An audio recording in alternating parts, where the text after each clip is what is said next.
What is up, down, and sideways, you stunning individuals? It is League Unlock, Eric and Mark here with you beauties as we roll on that round 4 action in the Swiss stage. If you watched the teaser for the day, G2T1, the greatest East-West rivalry that we've ever had, and well, that is probably true.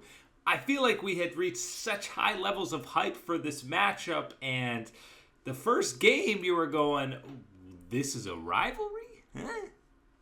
Yes, that is the question marks that were coming through in this series. In that very first game, early on, advantages for T1. It is maybe the first blood going over for G2, but it is definitely T1 taking the early story in this game, and it is the Gragas up in the top side for Mr. Zeus coming through. Early kill goes over to Hansama's Draven. You're feeling it. You're an ADC. You're thinking, okay, my time to shine. We got a little bit of a lane swap going on. Top laners here. My time to bully this obese man in Gragas down in the bottom lane.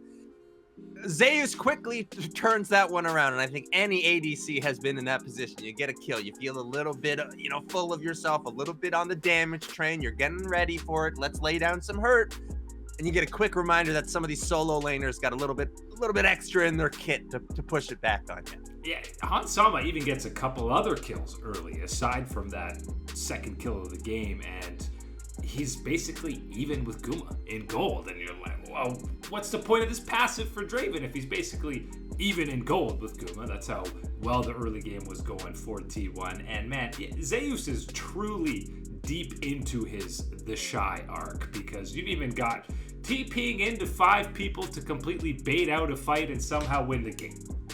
And he lives. He still lives after all that. This is like the next level version of the Aatrox clip from last year at Worlds, where he still lived in the top side, doing it on the Gragas this time.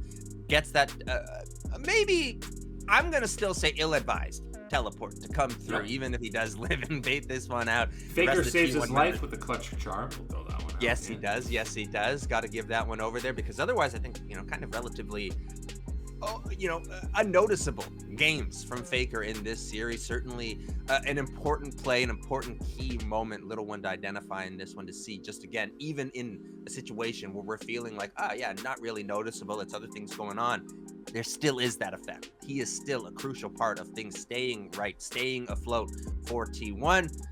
Everything keeps going their way in this first game from that point onwards. It was T1 domination through this one.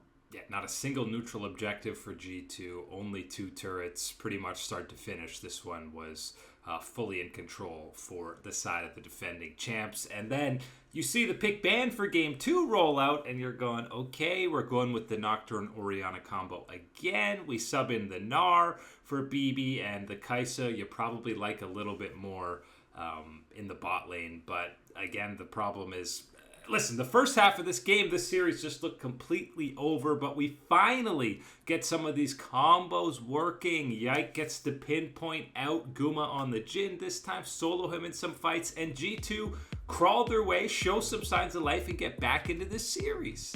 They dial up the Wombo combo, finally correct, and they nail it onto Guma, able to separate him in this mid lane fight towards the red side jungle. They're able to separate him towards that one, keep the rest of the fight towards that Dragon River zone area, and able to clean out T1 from that point on. Pretty much, I think only Faker is the one to escape at that point. And he should have died if Guma, or not Guma, if BB plays it a little better. It's a close one. It's a missed ultimate Gnar engage type of jump situation for him that just gets out of the way. And then from that point on, yes, absolutely, G2 puts the pressure, puts the screws to T1, identifying that you might have had the advantage in the early game type of situation. Getting this fight brought you back into a territory where you could dictate what was going on. You could say that, hey, this is coming up, we're going to be there, you better be able to challenge type of situation to T1, able to check them, able to push them all the way into their base to where there's a situation where Zeus is down for about another 30-40 seconds or so time. They've got the push, they've got the minions. and they decide to pull away just as it goes away to the last little bit. And I think that this is one point that we're going to have to revisit and debate and talk about. My opinion completely is you got to full send. You had to take your opportunity, had to take your shot. I know there's an incredible risk and a very real risk that this goes sideways. Someone makes an incredible outplay on T1. The history, of course, of these games and these outplays, but you had to take that chance in that moment because T1 is able to get back to a stable spot, clear these waves constantly in their base, being from about 4,000 gold down to gold equal at that point when the next important fight came around. And by that point, it was all T1. Unfortunately, this continues the theme this Worlds of these Western or underdog teams. They're in the driver's seat. They're in control. They got the gold lead. And there's a swerve at the last minute against these top tier squads. There's multiple moments you could look at. Obviously, the easiest one to pinpoint on is the Baron steal out of Oner. This just, listen, it's an incredibly perfect smite, pixel perfect smite out of him hopping in there. But it felt like G2, everyone in the pit just rush it down like T1 was about to contest, but they should have been able to play that slow, set up vision, have Mickey on Nautilus preventing him from ever getting close to that pit. And flat out, if Oner doesn't get that, G2 wins in my eyes, because from that point, T1 doesn't have the Baron to help them push back against that super minion waves that are coming on through, that are going to be in that base when they wanted to possibly take that dice roll on taking the whole Nexus. Baron buff plus super minions is undefensible. Like the minions are pushing down on the Nexus turrets on their own at that point. Right, so that was a big difference maker, huge clutch play, and one of these ones where, again, you knew he's available, he's gonna be in this type of zone, and you know what, any other squad, a fly quest, okay, run that risk, take that chance, take that gamble if you want type of thing. The defending world champions, especially the way that you have seen them play and rise and have their game rise up at a world champion event, I would not have tested that one today if I was G2, taking a little bit more control. And then you go even over a little bit later, again, after this defense of the base from T1, and we're going down to Elder Dragon, which, by the way, T1 has been in their base for about 4 or 5 minutes at this time. The entire jungle is lit up with wards for G2 only, and still T1 is able to pull off a play in the bush to get caps, get Hansama real fast, get the Elder Dragon, get the Baron, and get the Nexus done for game over. And you heard Caps talking to Cadril after this match. He talks about because they weren't able to pressure very much with all these inhibs down after these 4 minutes or so being in their base, they just farmed up. The gold lead's completely gone because that's the risk, and why sometimes people say don't actually kill an inhib early because you're getting 90 gold. Every super minion T1 just gets farmed, juiced up, and annihilates G2 in the next team fight. It's one of those ones that it's like a play, you know, like talking about in football where you guys say, oh, go down on the 1 yard line, make sure you're not scoring just so we can run the clock down. These type of situations, it's one of those same ones where you're talking about that inhib.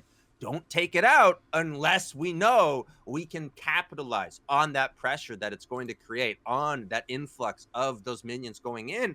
Because again, T1, I think even without it would have been okay. But once you bring in that Baron into the equation of whether you had it or T1 had it by pushing on it, that was the thing of either you would have had that overwhelming force, sure, but if you give it over, you have any chance that it goes over on the other side, it's going to cause major headaches for trying to push on through, which it absolutely did.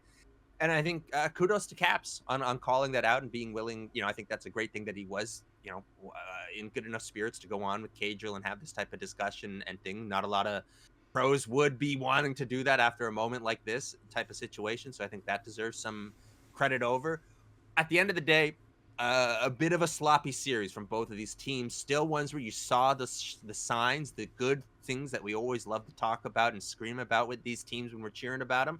But you still saw these mistakes come through. And the problem is, well, one, G2 was not good enough to capitalize on T1's mistakes. And then the second thing is looking at T1 and going, wow, you guys still make these mistakes and you're still able to look this good heading into that next round? That is scary as the 4th LCKC. Yeah, I mean, they still look like a completely different squad than what we were seeing towards the end of summer.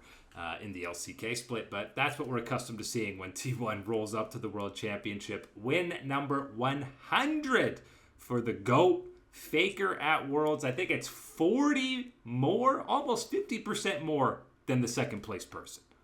It's actually crazy. It is crazy. It's one of these ones where we're going to be having to go a couple years until we're talking about someone at the same level of accomplishments as Faker. Again, we have all these talks. Who's the greatest player in League of Legends? And there has been an incredible boom of very talented young players that are rising up, accomplishing amazing things. But you got a long way to go. Catch up to the GOAT when we're looking at a number like this. Did the LCS and LEC have 100 wins at Worlds combined as two regions? No. I'd actually bet on no there. I would bet on no. I feel like the LCS barely got 20.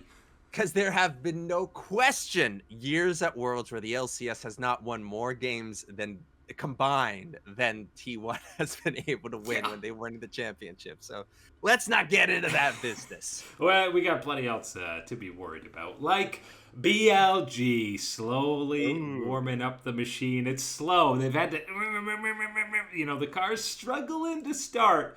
But luckily, they got a pretty good engine rolling in Mr. Bin. You thought you liked that Jack's performance out of Zeus in this first round? Well, how about a couple of Bin Jack's performances? And PSG, again, continuing this theme, a 7K gold lead and Baron buff.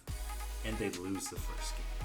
No, don't tell me that. No. Oh, this one was painful. This one was painful because, again, we talked so much about what if, knowing, again, unlikely, what are the chances that we get a BLG dropping out like this? I saw the path. It was there.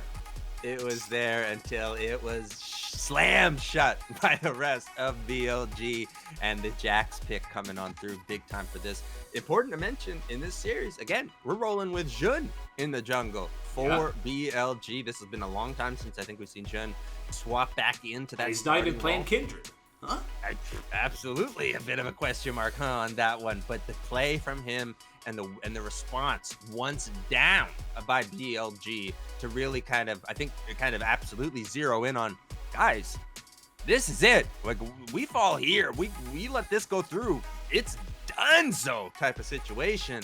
They did dial it in and find a way to bring the play back to the BLG that we have known and seen so far this year. And that's still not without their questionable plays. It felt like On and Mickey were both exchanging a little bit of inting on the day on the Nautilus, or other picks as well we've seen throughout this event. We definitely got to level up. Knight was spoon-fed some kills on the Jace in that second game. That one got out of control even quicker. But really, it was just a couple of 1v9 performances out of Bin with we'll say 2v8. A little sprinkling of Elk showing up as well. That second game when he survives with 50 health. Oh, my heart went out to Betty, man. That was such a sick play. That's so not fair. It was such a sick play. He makes it happen, and just the slightest, it's half an auto attack coming on through would have been the damage. I don't even need the full one for it. But that's the way it goes. And we end Maple's career, long storied League of Legends career, on a rather forgettable Smolder performance from him. I think is kind of the most bittersweet thing about this, to say goodbye to PSG at this point. He was the same level as the Skarner for a good chunk of this game, was Maple. We're accustomed to seeing these Smolders be like 60 CS ahead of the 10 CS per minute, but he never came online in this game. No, and it was a factor that unfortunately played into the power that BLG was able to get, and how much control they were able to have across the map and what they wanted to do in this second game. Again, it's one of these ones where we take that, consideration of what we saw in that first game and what PSG was able to do as well and all these things, but you're still also factoring in, we're seeing a little bit more signs of the old BLG, of the BLG that has been dominant. Not enough that you're, going to give them the full status, full label heading into their next matchup, but it is one that you got to be scared of. You got to be cautious of the power level when you're talking about these teams that can match up with BLG in that next round.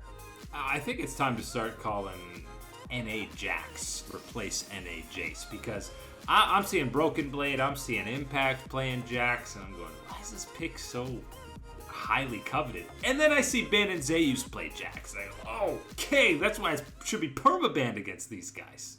He looks like a completely different champion in those hands. It is very different. We see Jaxes sometimes get their powers, sometimes scale up, sometimes be a bit of a menace, but never to the ways that we actually saw today through the gameplay of Zeus and Mr. Bin for BLG. So now BLG becomes an even tastier landmine in that 2-2 matchup. Obviously, T1 through to quarterfinals, hanging out with TES, LNG, and their pals over at Gen G. Their ridiculous streak of never finishing below top 8 continues at Worlds. And yeah, I mean, BLG, you know, we still got some of the losers, the 1 and 2 squads to play tomorrow, but it's basically an L. I'm chalking up whoever remaining matches up against BLG. They've done enough to show you that the signs are there that they should be a difficult out for any of these teams that are trying to rise up, try to level up to the level that is necessary to secure yourself one of the top 8 positions at the World Championship.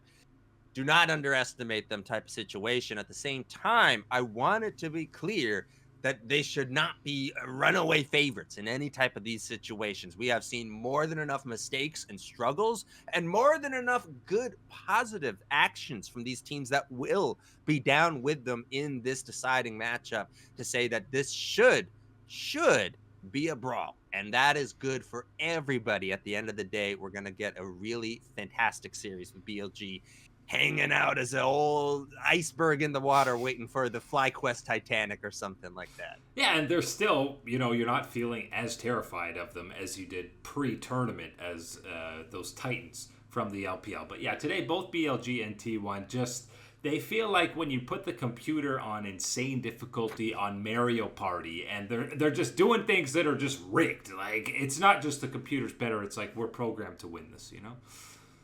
Yeah, I know exactly that same type of feeling. Everybody's been there in a game. We're like, he shouldn't have picked that. That shouldn't have had. Okay, the computer dials it up, puts a couple the T1 of ones, buff. Okay, puts a couple of ones and zeros in the right combination, and this happens. Okay, sure. We're just living in the T1 simulation. I get it. That's the way it feels, but hey, we'll revisit it the next time we see them when we're talking about top 8 matchups. Yeah, and we've got, of course, Team Liquid Fnatic playing for their lives. Hopefully we're getting at least one Western team advancing through, as there's a marathon of matches on Sunday to get through. You're going to have 3 best ofs to qualify and have all those top 8 matchups. But that is it today for League Unlock. Eric and Mark here with you. Absolutely gorgeous individuals. Thank you for hanging out and supporting as always. Catch you on that flippity flip.